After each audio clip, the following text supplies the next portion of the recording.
এতদিন কলকাতা থেকেই বিশ্বের বিভিন্ন প্রান্তে পাড়ি দিত বিভিন্ন দুর্গা প্রতিমা। এবার সেই চেনা ছক ভেঙে শিলিগুড়িতে তৈরি এই ফাইবারের প্রতিমা পাড়ি দিচ্ছে সাউথ কোরিয়ার দ্বিতীয় বৃহত্তম শহর বুসান সিটিতে। সেখানকার বাঙালি সমাজের একটি পূজায় পূজিতা হবেন এই ফাইবারের দেবী দুর্গা।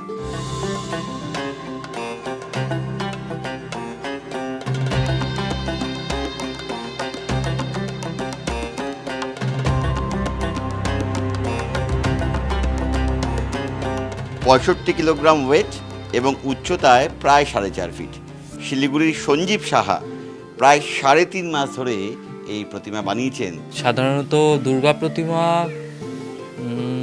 কলকাতা থেকেই যায়, আমরা সবাই জানি যে দেশের বাইরে যখন যায় তখন কলকাতা থেকে ফাইবার গ্লাসের দুর্গা প্রতিমা যায়, কিন্তু আমাদের শিলিগুড়ি শহরও খুব একটা পিছিয়ে নেই। এখন বর্তমান সময়ে শিলিগুড়িটাও অনেকটাই এগিয়ে যাচ্ছে এবং আরও যাবে।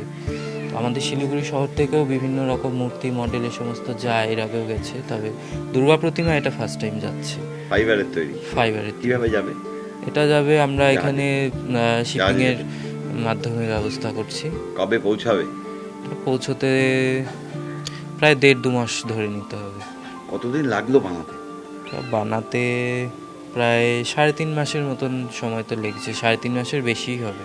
এবং যোগাযোগ কিভাবে হয়েছিল? যোগাযোগ আমার সঞ্জীব ক্রিয়েশন, আমার ফেসবুক সোশ্যাল মিডিয়া, সেখান থেকে ওরা যুক্ত হয়েছিল। মানে আমার বিভিন্ন কাজের আপডেট দেওয়া থাকে, সেখান থেকেই যোগাযোগ করে কাজটা শুরু হয়। কেমন লাগছে মানে ফাইনালি বানাতে পেরে? এটা আমার খুবই ভালো লাগছে। আমি নিজেও একজন শিলিগুড়ির ছেলে, আমার এখানে সমস্ত কিছু। এটা ভেবে খুব ভালো লাগছে যে না, শিলিগুড়ির থেকে যাচ্ছে এখানে।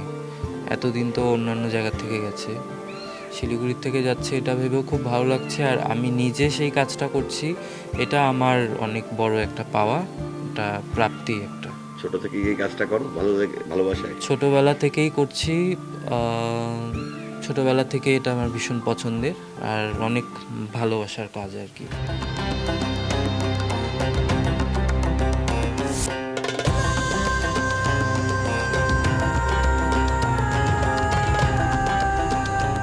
তোমার একটা কাজ একটা পৃথিবীর অন্য একটা দেশে গিয়ে পূজা হবে, সেটা যেমন একটা আনন্দের দিক, তেমনি আবার যাকে তিলে তিলে তুমি গড়ে তুলেছো মা দুর্গা, তার প্রতিও তো একটা ভালোবাসা জন্মায় বাঙালির। মা দুর্গা চলে যাবে, মন খারাপটা তো লাগে।